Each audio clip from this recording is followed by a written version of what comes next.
General, Yes, you sir. believe in open borders, don't you? I believe in the rule of law, sir. Right.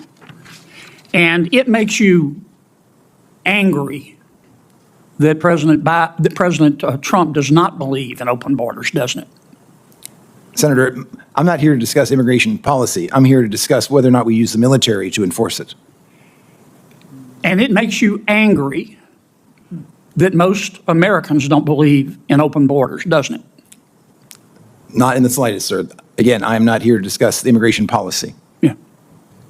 When a U.S. senator turns a congressional hearing into a political circus just to bully a military witness and prop up Trump's ego, yeah, that tells you everything about the state of the Republican Party right now.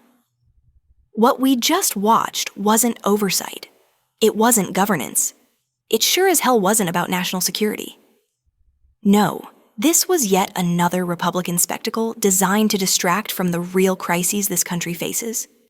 Senator John Kennedy walked into that hearing not to ask questions, not to find truth, not to improve public policy, but to stage perform resentment politics, insult millions of Americans, and twist a witness's words into MAGA fan fiction. And the moment he pulled out those cherry-picked quotes and weaponized them against the general, that was the tell. That's the moment you realize this isn't about borders. It's about narrative control. It's about manufacturing outrage. It's about protecting power by keeping people confused, angry, and misinformed. Yeah. Duty, honor, respect, you talked about that Yes, in Senator. your opening statement. On October 14th of this year, you went on CNN. I want to read you what you said, make sure I'm accurate. Here's what you said. President Trump is not like any sane leader. I'm very proud of General Milley for saying that President Trump is a total fascist. To Bob Woodward, if he, as chairman of the Joint Chiefs, is calling the president a fascist, I'm so proud of him for breaking that barrier. The challenge is because most MAGA Republicans, they don't understand what fascism is. The reality is that they are, in fact, fascists themselves. Did I read that accurately? Senator, I am happy to discuss my personal perspectives with you separately at any time. That's not the purpose of the hearing today. Did I read that accurately? I believe so, yes. Yeah. You think you're smarter than the American people, don't you? Absolutely not, Senator. I am here to discuss the use of the military as part of this mass deportation. You think you're more virtuous than the American people, don't you, General? Senator, I am insulted by your comment. Before we go deeper, if you want more unapologetically honest breakdowns like this, stick around.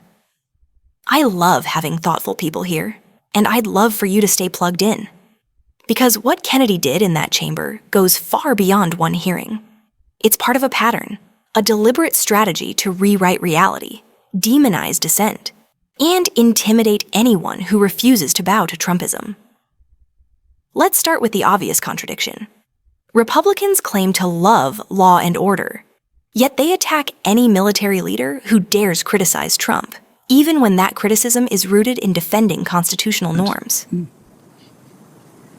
Duty, honor, and respect. You talked about that in your opening statement, didn't you? Yes, sir. Ms. Moran said, I wrote down her words. She said, by their actions, you know what someone's character is like. You agree with that? Senator, for 35 years, I served my country with absolute honor and distinction, and I will continue to do so. You agree with what Ms. Moran said? Of course. Mr. Got a few minutes left. 23 seconds. Well, actually, you let Ms. Klobuchar go well over, so I'm assuming you'll extend me the I'll same. give you the same minute I gave to her. You gave it a minute 20. I timed it. You're using. I watch you like a hawk, Dick. Mr. Melnick, Mr. Reichlin Melnick, you believe in open borders too, don't you? I do not, Mr. Kennedy. Okay. On November 1st, 2022, you tweeted, both Texas and Louisiana have their knives out for black immigrants. Do you remember that tweet? I don't, but it's quite possible. What Texans, it's not only possible, it happened. You're not denying it, are you?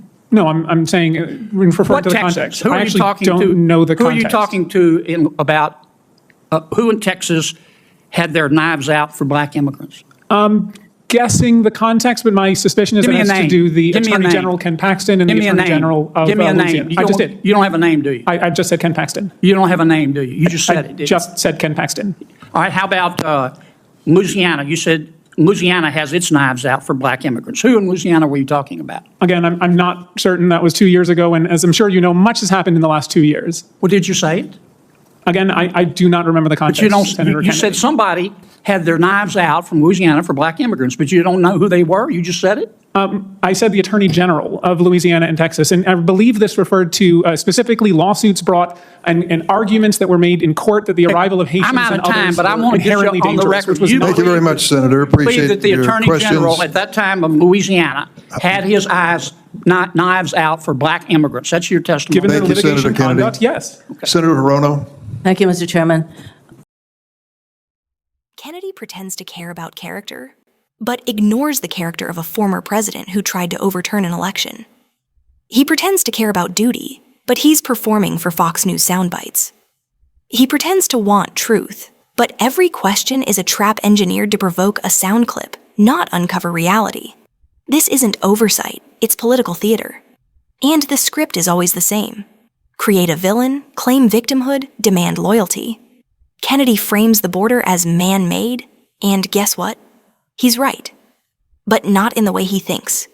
The border crisis is man-made by decades of failed foreign policy, U.S.-supported destabilization in Central America, climate disasters worsened by fossil fuel giants. Republicans defend, and an asylum system intentionally gutted by the Trump administration. Republicans reduce all of that to one sentence. Blame Biden. It's simple, it's catchy. It ignores every structural cause, because complexity doesn't win culture wars. Kennedy's claim that legal immigrants are chumps is manipulative framing. It's emotional bait designed to pit communities against each other. It ignores that. Democrats have pushed for faster, fairer legal immigration for years. Republicans blocked every single bipartisan immigration bill for political gain. Open borders is a myth. They simply repeat it until people believe it. There is no open border. There is an overwhelmed border. There is an underfunded system. There is a broken Congress. And Republicans are blocking every solution because keeping the crisis alive is politically profitable. Kennedy accusing the general of lacking duty, honor, respect is peak projection. You don't get to lecture somebody on respect while defending a president who called veterans suckers and losers, supporting the separation of migrant children from their families, enabling authoritarian rhetoric, and trying to undermine democratic institutions. You don't get to talk about honor while protecting a political movement built on fear, scapegoating, and raw power calculations. What we're seeing is part of a larger right-wing strategy. Distract from economic inequality by turning marginalized communities into political targets. Instead of talking about skyrocketing corporate profits, wage stagnation, union busting, the cost of healthcare, climate disasters, billionaire tax loopholes, or how the ultra-wealthy manipulate workers, they point at immigrants. Because immigrants can't afford lobbyists. Corporations can. Immigration rhetoric isn't about the border. It's about power. It's about division. It's about keeping working-class Americans fighting each other instead of the systems draining them. Kennedy's performance is a masterclass in conservative messaging tricks. Selective outrage, focus on tone, ignore context. False equivalence, military critique versus Trump's authoritarianism. Not even close. Oversimplification, complex crises boil down to Biden bad. Scapegoating, blame migrants instead of multinational corporations or failed wars. Fear framing, create a threat, then promise to protect voters from it. This rhetoric isn't accidental. It's engineered. It's strategic. It's been used throughout history, from anti-union crackdowns to anti-civil rights propaganda to defend entrenched power.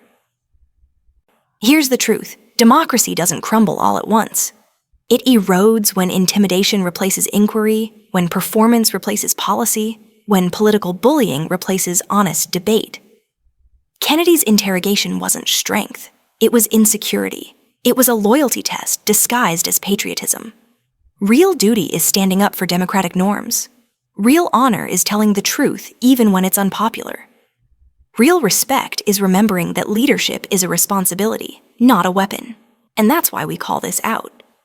Because the stakes aren't just political, they're human. They're about dignity, justice, accountability, and the future we're building together.